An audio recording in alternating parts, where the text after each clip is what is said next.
Que se passerait-il si le savon que vous jurez être le plus pur, le plus transparent, cachait un sombre secret dans sa formule? Accompagnez-moi dans ce voyage pour découvrir la véritable histoire de Neutrogena, une marque qui a lavé plus que notre peau. Californie, 1930.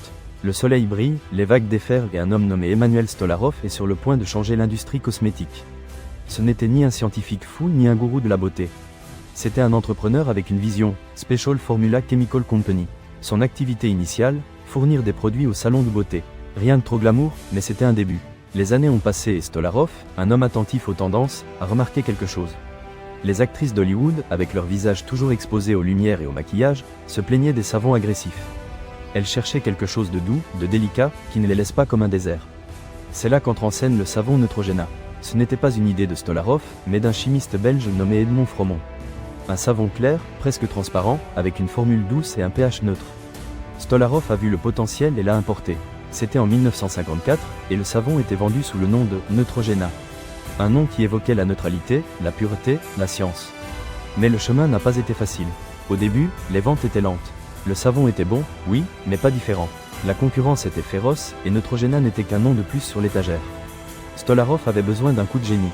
Et il l'a eu. Au lieu de le vendre comme un savon de plus, il l'a positionné comme un produit médical, recommandé par les dermatologues.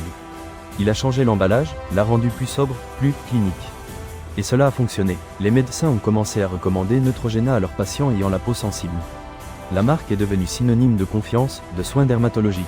Les années 60 ont été une époque d'expansion. Neutrogena est devenu un nom familier aux États-Unis. Mais Stolarov ne s'est pas contenté de cela. Il savait que la clé était l'innovation. Il a élargi la gamme de produits en se concentrant toujours sur la peau sensible et sur la recommandation dermatologique. Puis, dans les années 70, est arrivé un moment décisif. Stolarov, déjà un homme âgé, a vendu Neutrogena à Johnson & Johnson. Certains ont pensé que c'était la fin de la marque indépendante, mais c'était tout le contraire. Avec le soutien d'un géant comme J&J, Neutrogena s'est étendu à l'échelle mondiale. Aujourd'hui, Neutrogena est une marque mondiale, présente dans presque tous les pays. Elle offre une large gamme de produits, des savons et nettoyants pour le visage aux écrans solaires et au maquillage. Mais qu'en est-il des mythes? C'est là que l'histoire devient intéressante. Il existe une rumeur persistante, une légende urbaine qui entoure Neutrogena. Certains affirment que le savon transparent, le symbole de la pureté, contient en réalité un ingrédient secret, un dérivé du pétrole.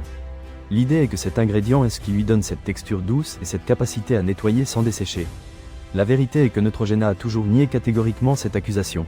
La compagnie insiste sur le fait que son savon est fait avec des ingrédients de haute qualité et que sa formule est entièrement sûre.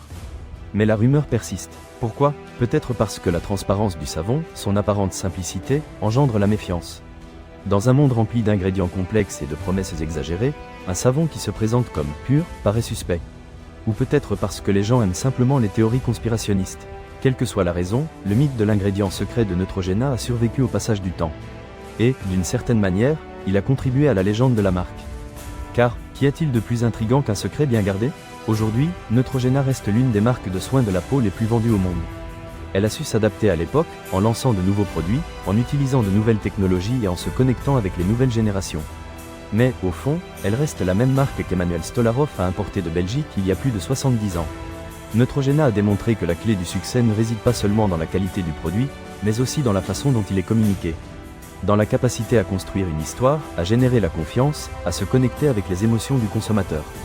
Parce que parfois, derrière un simple savon transparent, il y a toute une histoire que peu connaissent.